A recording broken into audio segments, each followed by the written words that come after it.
Christmas dinner was supposed to be about family, laughter, and peace. But when my son slipped a white powder into my glass of wine, I realized the holiday had turned into a trap. I smiled, raised my glass, and quietly switched it with his. What happened next left everyone at the table in shock. Before we continue, if you love these stories, please subscribe to our channel, because that is our motivation to make better stories each day for you.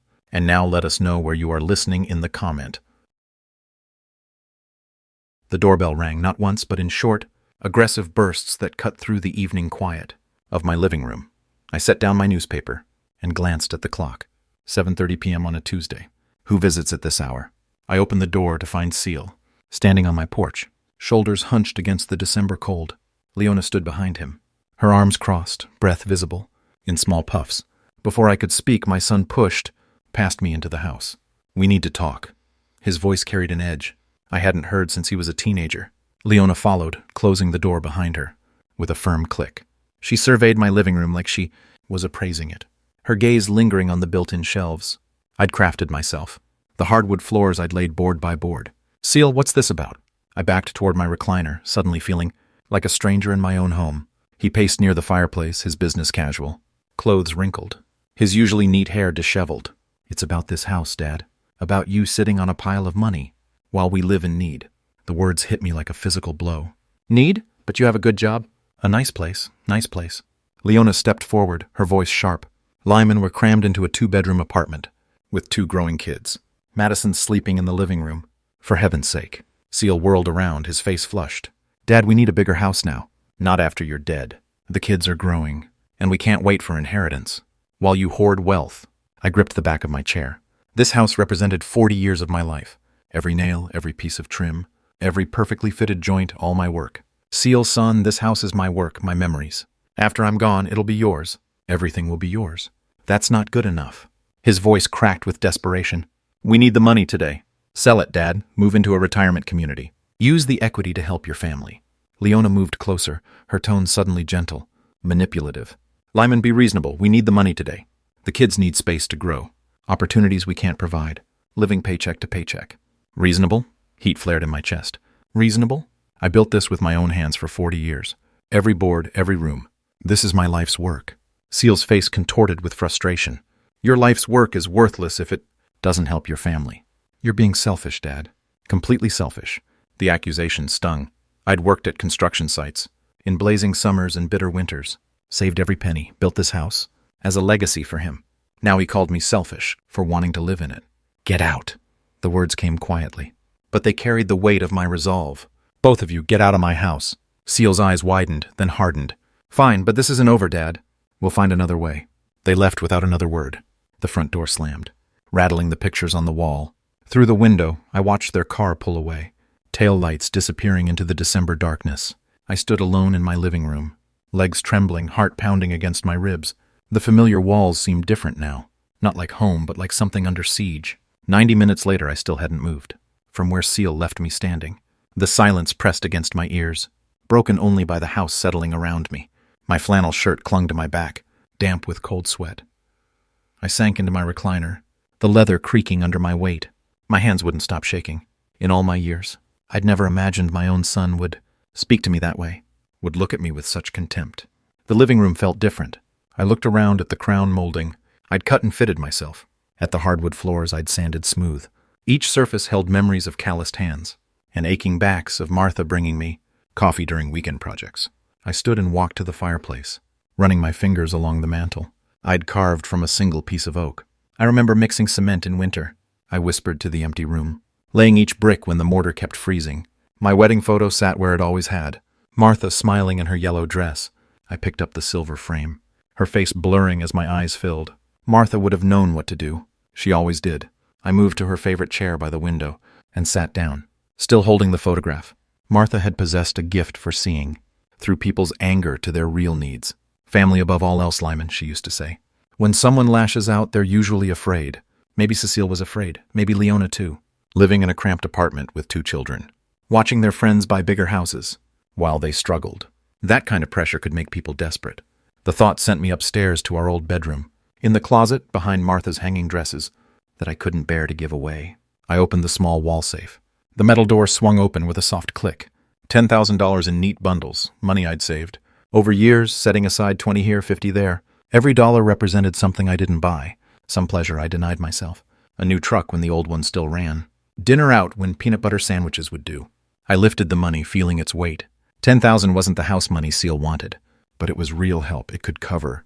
A down payment, give them a fresh start. It was love in tangible form. The bills felt crisp between my fingers. As I counted them again, tomorrow morning, I'd call Seal. I'd apologize for losing my temper and offer him this gift.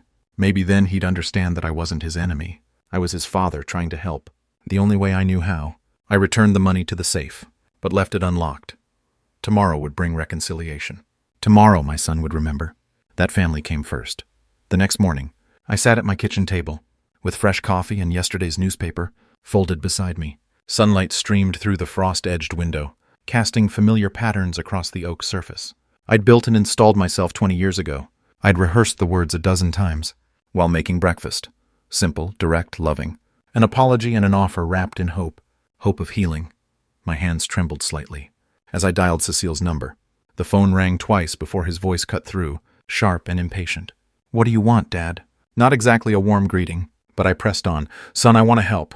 I've been thinking about yesterday. And you're right, family should come first. I have $10,000 in cash. It's yours." Silence stretched between us. Then Seal's voice exploded through the speaker, loud enough that I had to hold the phone away from my ear. 10,000? Are you kidding me right now? Is this some kind of joke? I blinked, confused by his fury. "It's all the free money I have, son. I thought it could help with a down payment." "A down payment?" His laugh was bitter, cutting. "Dad, do you have any idea what houses cost? We can't even make a decent down payment. With that pathetic amount." My coffee grew cold as I gripped the phone tighter. "Seal, please, it's everything I've saved. It's meant with love." "Love?" His voice cracked with rage. "You greedy old man. You sit on hundreds of thousands in home equity, throwing us scraps like we're beggars. This is insulting." Heat flared in my chest. "I worked for 40 years to build this house. Every penny of that money came from overtime shifts and skipped meals. And what good does it do us locked up in your precious house? We're struggling, Dad. My kids are growing up in a cramped apartment, while you hoard wealth like some miserly dragon." "Hoard?" I was shouting now, standing at my kitchen counter. "I offered you everything I have. Everything you have is this house. Sell it, Dad. Stop being selfish. And help your actual living family, instead of clinging to memories of a dead woman." The words hit me like a physical blow. Martha. He'd brought Martha into this. Dismissed her memory as if she meant nothing. As if our 40-year marriage was just an obstacle to his inheritance. "Don't you dare face reality, old man. You're going to die in that house alone, and we'll sell it anyway. Why not help us now when we need it?" The phone line went dead. I stood holding the receiver, listening to the dial tone buzz in my ear. My hand shook as I set the phone down. The kitchen felt smaller, suddenly the walls pressing closer. Outside, a neighbor's Christmas lights blinked, cheerfully mocking the darkness that had settled over my morning. The coffee had gone stone cold. I stared at it, processing what had happened. My son, the boy I'd taught to swing a hammer, who'd helped me tile the bathroom at 12, had just revealed his true nature. He didn't want my help. He wanted my house, and he was willing to destroy our relationship to get it. An hour after hanging up, I still sat in my kitchen chair, staring at the phone like it might ring again. The coffee had gone stone cold. A thin film forming on the surface. My hands had finally stopped shaking. I pushed myself up from the table and walked slowly into the living room. My legs felt unsteady, like I'd been sick for weeks. The morning sunlight slanted through the windows. I'd installed myself, highlighting dust motes that danced in the air. On the mantel sat a framed photo of Seal, at age 8, grinning with a gap-toothed smile. He'd been helping me install kitchen cabinets, that weekend handing me screws and holding boards in place. Such small hands then, eager to help. His old man built something lasting. I picked up the frame, running my thumb across the glass. 35 years ago, he'd broken his arm, falling off his bike. I'd held him in this very chair while Martha called the doctor, feeling his small body shake with tears against my chest. Where had that boy gone? College tuition, $42,000. I'd worked double shifts to pay it off. His first car when he graduated, $8,000. The wedding Leona insisted on, $15,000, more than Martha and I had spent on our entire first year of marriage. And this morning he called me, a greedy old man. I set the photo back down, my jaw clenching tight. The memories kept coming, unbidden and sharp, teaching him to drive in the church lot, helping him move into his first apartment, co-signing the loan for his second car, when his credit wasn't good enough. Every sacrifice, every extra hour worked. Every vacation Martha and I didn't take, So we could help our son build his life. And for what? So he could stand in my living room. Demand I sell the house I'd built. With my own hands. I paced to the window, looking out at my front yard. Mrs. Peterson across the street was already hanging Christmas lights, humming as she worked. Normal people doing normal things, not having their hearts ripped out by ungrateful children. The anger felt good, clean and sharp, cutting through the hurt. Like a blade, I straightened my shoulders, feeling something settle into place. Behind my ribs, something hard and final. I'd raised Seal, supported him, loved him, unconditionally for 42 years, and he'd thrown it back in my face for money. Called me greedy for wanting to live in the house I'd spent decades building. That's it. Enough. I looked around my living room with new eyes, not as a future inheritance waiting to be divided, but as my space. The crown molding I'd cut by hand, the hardwood floors I'd sanded smooth, the built-in shelves where Martha's books still sat exactly where she'd left them. This was mine, and if Seal wanted nothing to do with me unless I was handing him money, then he could have exactly that, nothing. My chest felt lighter than it had all morning. The decision sat well in my stomach, solid and sure. No more phone calls, no more attempts to help. No more disappointment when my son showed me exactly who he'd become. I glanced toward the garage where boxes of Christmas decorations sat waiting. Maybe some physical work would help. Burn off this restless energy. Tomorrow I'd drag out the lights and make the house look festive. Not for family. I didn't have any of that left. But for me, because I could. Because it was my house. The next morning I woke before dawn and couldn't get back to sleep. By 9 o'clock I'd finished breakfast and stood in my garage pulling dusty cardboard boxes from the shelves. Christmas decorations, 1995. Read Martha's careful handwriting on the nearest one. Maybe if I decorate the house, my mood will improve. The thought felt hollow even as I had it. But I needed something to do with my hands. Something that didn't involve thinking about ungrateful sons or cruel words. The first box contained strings of icicle lights, tangled into knots that would take an hour to sort. I spread them across my workbench, methodically checking each bulb for cracks or blackened filaments. The repetitive work felt therapeutic, a problem I could actually solve. By 10:30 I dragged my aluminum ladder from its hooks and positioned it against the house. At 65, climbing to hang lights along the roof line took more effort than it used to. My knees protested each step and I had to pause twice to catch my breath. But the physical effort felt good, real. Each clip I attached to the gutter, each section of lights I tested and strung, was tangible progress, unlike trying to maintain a relationship with someone who saw me as nothing more than a bank account. Mrs. Peterson waved from her yard as I positioned the illuminated reindeer on my front lawn. Getting an early start this year, Lyman. I managed to smile and waved back. At least my neighbors didn't expect me to sell my house and move into a retirement home. The phone started ringing at 2:30. I was untangling the last string of lights when Cecil's ringtone cut through. The December air, same melody he'd had for years, some upbeat song I'd never learned the name of. I let it ring until it stopped. 10 minutes later, it rang again. I gritted my teeth and kept working. The lights for the front bushes needed to be tested before I could plug them in. Half the strand was dead, probably from sitting in the garage all year. I'd have to dig through the spare bulb box. Third ring at 2:45. I pretended not to hear it, but my hands had started shaking again. What if something was wrong with the grandkids? Tommy had been fighting a cold last week. What if Madison had gotten hurt at school? Martha's voice whispered in my memory. Family first, Lyman, always family first. But Martha had never heard her son call her husband a greedy old man. The fourth ring came at 2:50. I stopped working entirely, standing in my front yard, with Christmas lights draped over my arm, like tinsel. My chest felt tight, torn between righteous anger and grandfather's worry. What if something happened to Tommy or the little one? Martha would never forgive me if I ignored a call about the grandkids. Neither would I. I walked slowly toward the front door, each step feeling heavier than the last.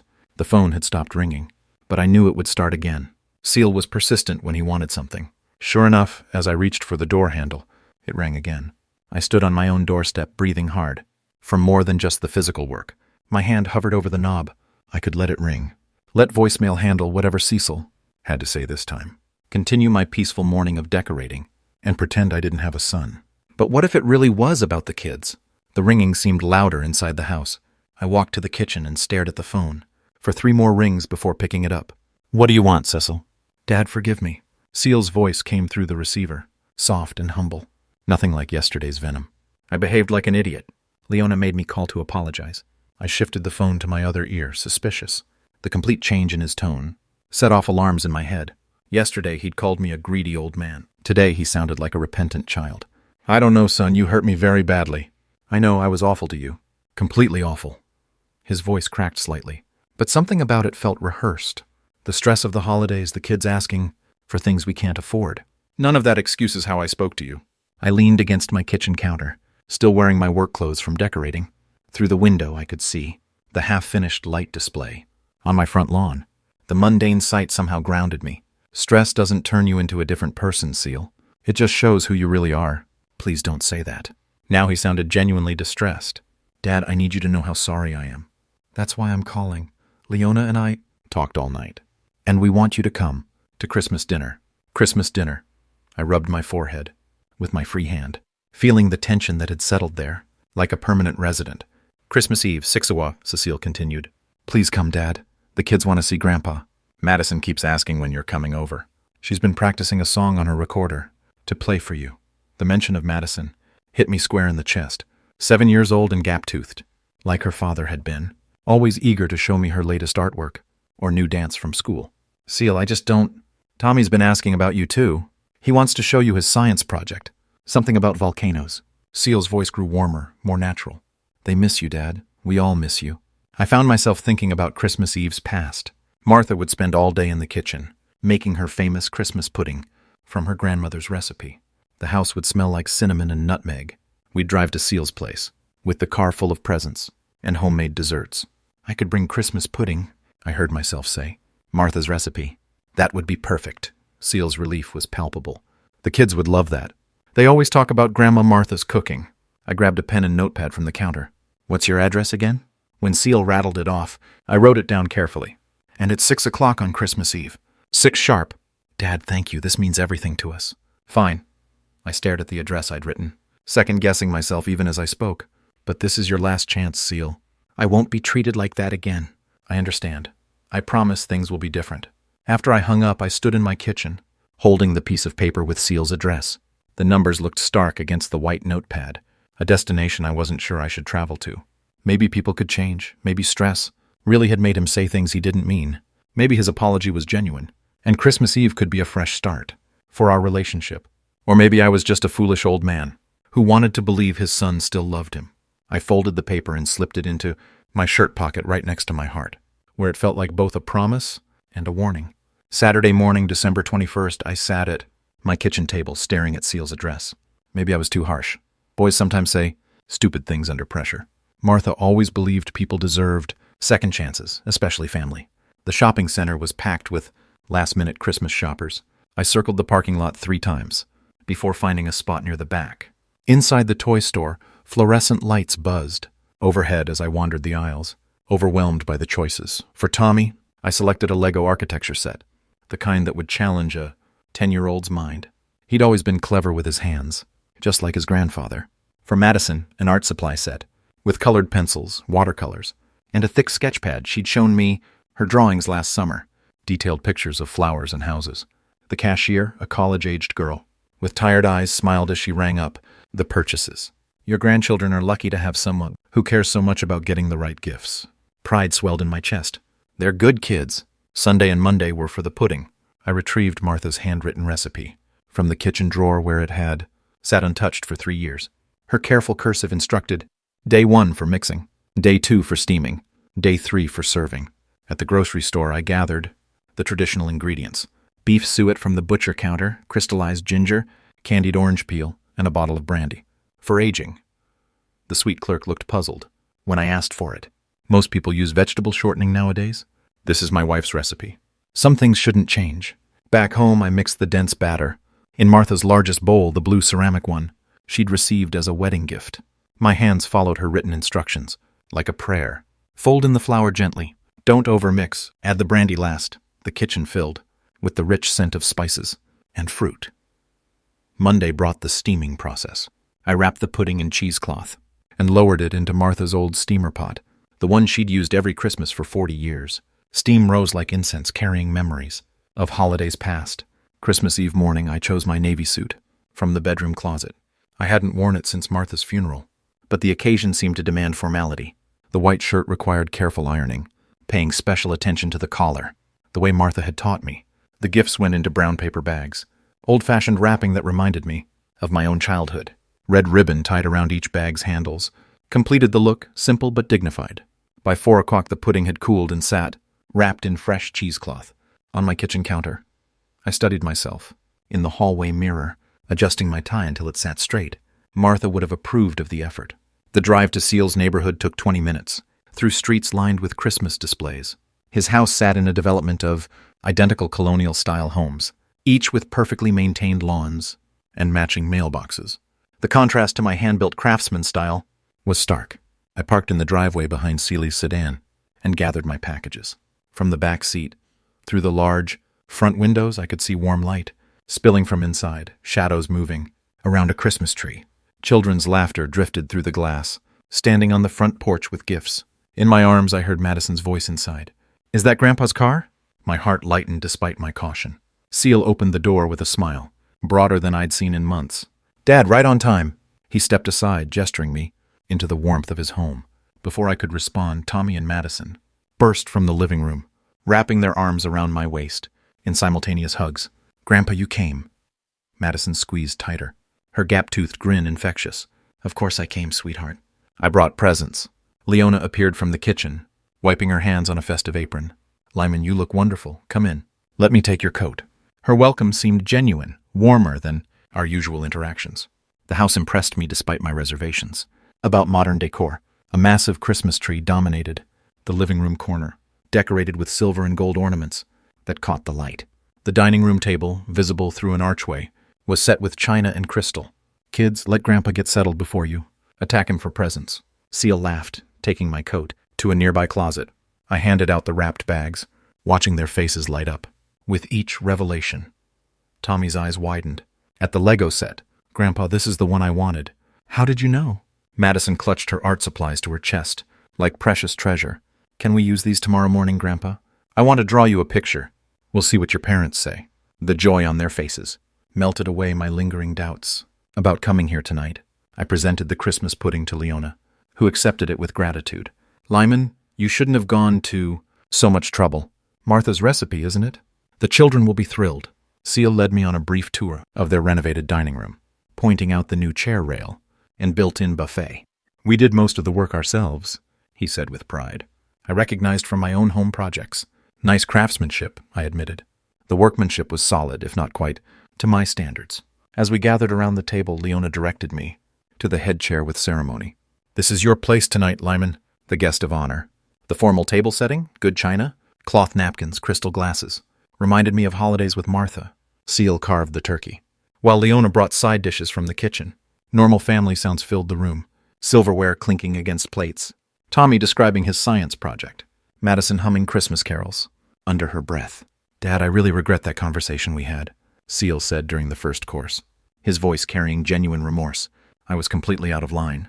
I nodded, tasting the stuffing. "Let's focus tonight on family." The meal progressed smoothly. Turkey carved to perfection. Mashed potatoes creamy and rich. Green bean casserole like Martha used to make. Conversation flowed naturally between school stories, work updates, and Christmas plans.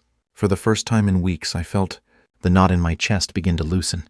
This was what Christmas Eve should feel like. Family gathered together, sharing food and laughter, creating memories for the grandchildren. Seal occasionally checked his watch, but I attributed it to dinner timing.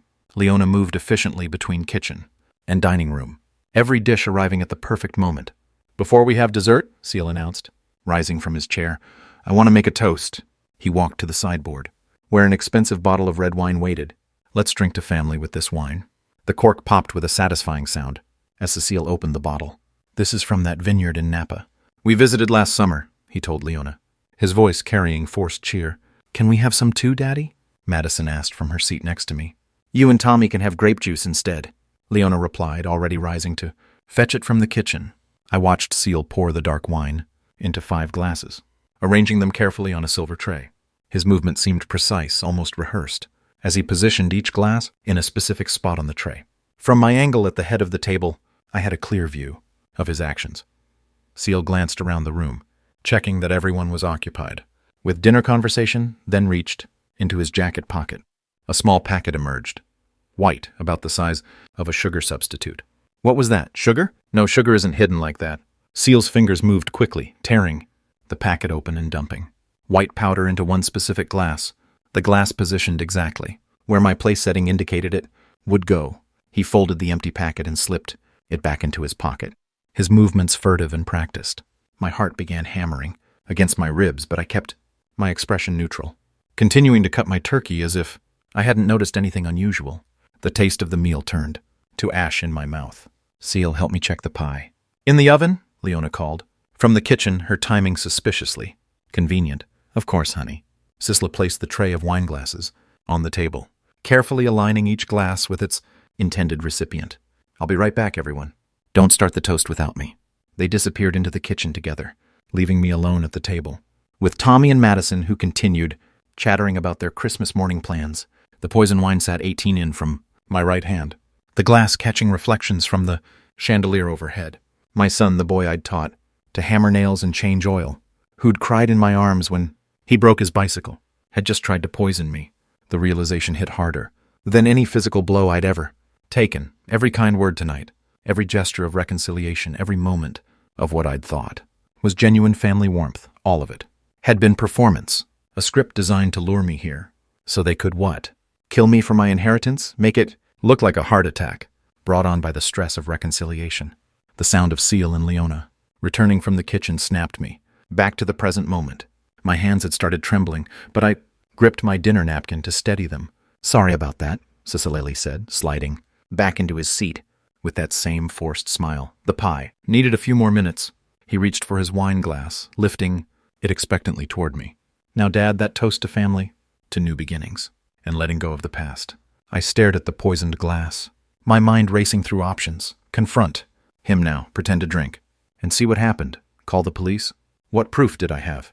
Beyond what I'd witnessed, Cecil's smile wavered slightly as he waited for me to pick up my glass. The room fell silent, except for the grandfather clock ticking in the corner, and my own thundering heartbeat. Seal and Leona returned from the kitchen wearing expressions of poorly concealed relief. They settled back into their chairs as if nothing had happened, but I caught the meaningful glance they exchanged. Now then, Cecil announced, lifting his wine glass with theatrical flourish. He distributed the glasses around the table, each one placed deliberately in front of its intended recipient.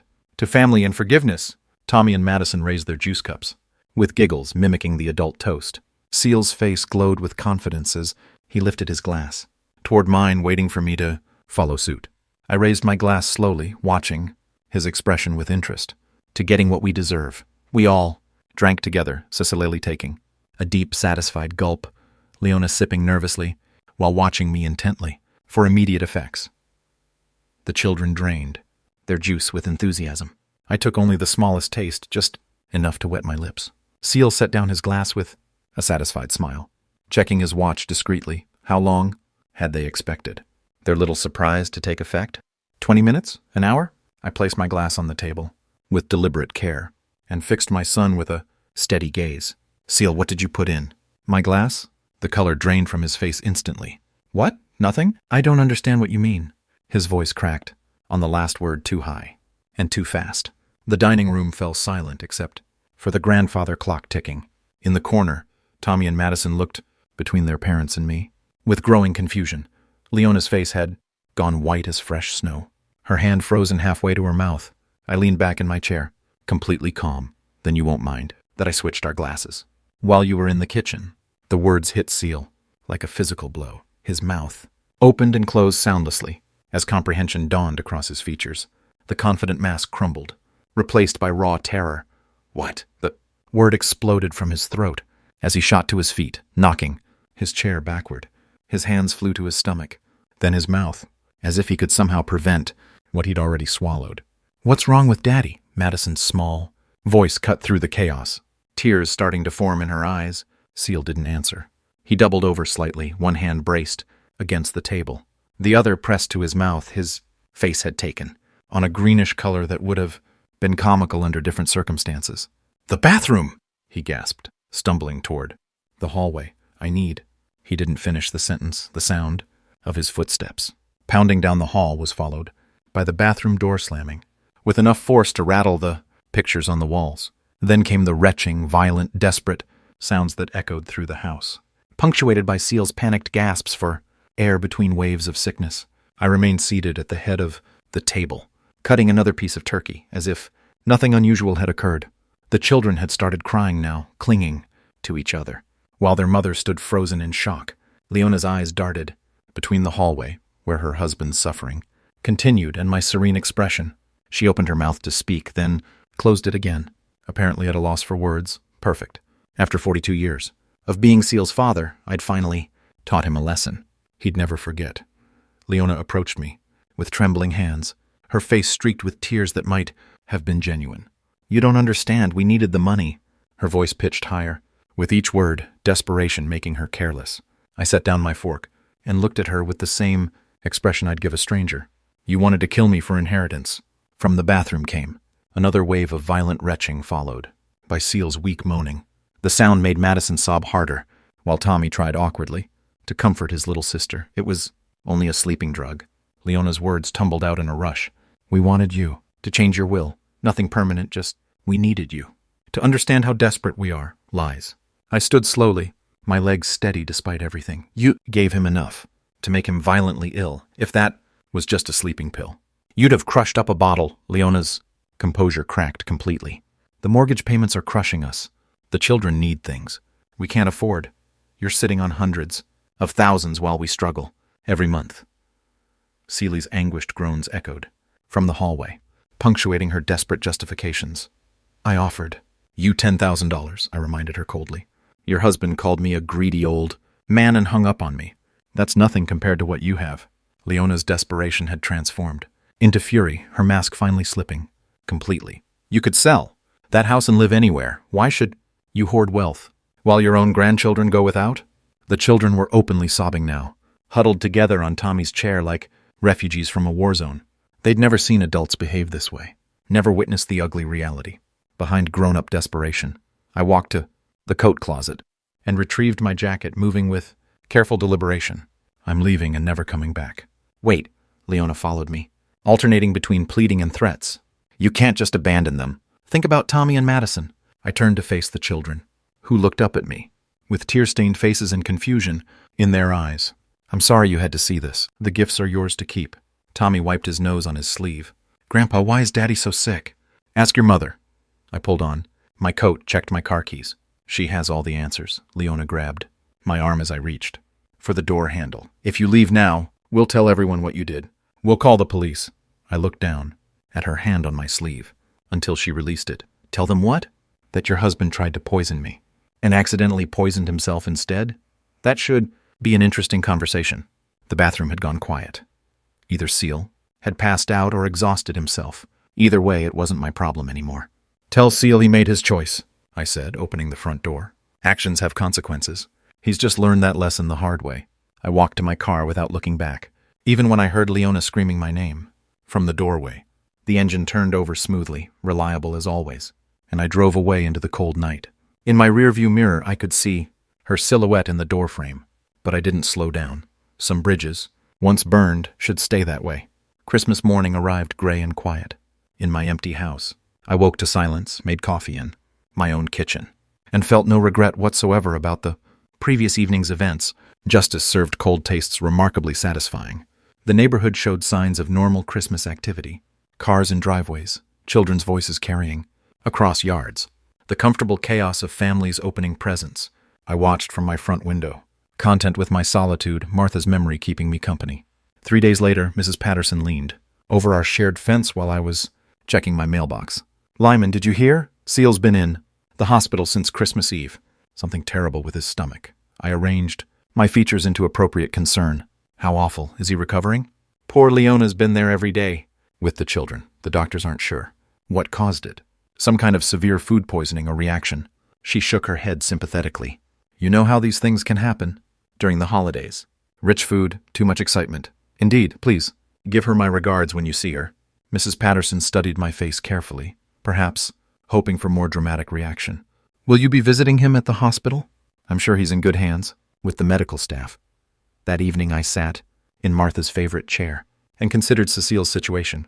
The boy had gotten a taste of his own medicine, quite literally. Whatever he'd planned to give me had obviously been stronger than Leona claimed. Sleeping pills didn't typically require hospitalization. By December 30th, I'd made my decision. The phone call to my lawyer was brief and professional. The law office smelled of leather and old books. Exactly as it should, Mr. Hriss had handled Martha's estate and knew me as a careful, practical man who didn't make impulsive decisions. "Are you certain about this decision, Mr. Sims?" He reviewed the new will documents. "This represents a significant change from your previous arrangements. Someone who tries to poison his own father doesn't deserve inheritance," I stated flatly. "The house and my savings will go to St. Jude's Children's Hospital. The grandchildren will receive trust funds when they turn 25, enough for college and a start in life, but not enough to make them lazy." Mr. Hendricks nodded slowly. "And your son and daughter-in-law receive nothing." "Nothing. They've shown their true nature."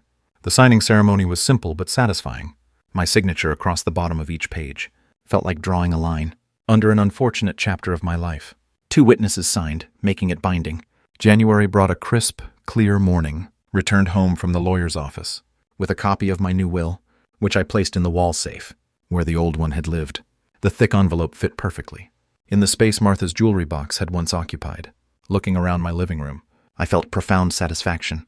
The house truly belonged to me now, not as something waiting to be inherited, but as my sanctuary, until the day I died.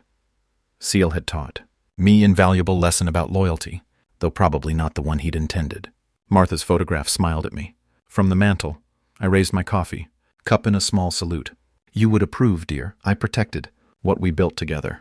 Before saying goodbye, if this story touched your heart, please give it a like and share it with someone who needs to hear this today. Don't forget to subscribe for more true family betrayal stories that remind us we are stronger than we think."